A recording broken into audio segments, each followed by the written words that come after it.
Karibu sana kwenye Entertainment Trending. Tuko na story mob siku ya leo, lakini moja kati ya story ambayo nakuletea siku ya leo ni kuhusiana na mwanamuziki Kizz Daniel ambaye ameripotiwa kuchelewa tena kwa mara nyingine kwenye show yake huko Paris, Ufaransa, hali ambayo imepelekea vurugu kwa mashabiki pamoja na waandaaji wa show hii. Unaambiwa bwana, mashabiki walianza kufika mapema tangu saa 10 jioni, jambo ambalo lilikuwa sio kawaida kwa sababu watu walikuwa na kiu sana ya kumsikiliza. Lakini baada ya kusubiriwa kwa muda mrefu bila taarifa yoyote kutoka kwa waandaaji, watu wengi walikera na kuamua kuanza kuondoka. Wengine walianzisha vurugu wakiwa na hasira kweli kweli. Kwa nini tusubiri mtu kwa muda mrefu hivyo na tumenunua ticket na mtu hatokei? Lakini waandaaji wa tamasha hilo walisema kwamba walimlipa Kizz Daniel zaidi ya naira milioni 140, ambapo kwa pesa za Kitanzania ni shilingi milioni 239 kwa ajili ya onyesho hilo. Na kuchelewa kwake bwana kulisababisha vurugu, ambapo polisi pia walilazimika kuingilia kati ili kuwatuliza mashabiki.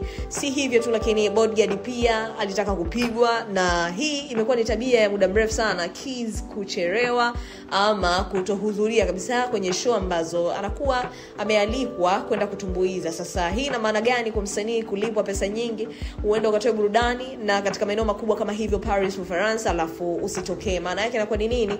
Inakuwa sio poa. So hii imepelekea kuleta vurugu kubwa, ambapo polisi walifanikiwa kuituliza, lakini haileti taswira nzuri kwa msanii kama Kizz Daniel na wengine wote ambao wanakuwa na tabia kama hii. Maoni yako ni yapi? Tuandike maoni yako hapo chini. Mimi naitwa Kim Vanilla na hii ni Stein TV. Tukutane wakati mwingine.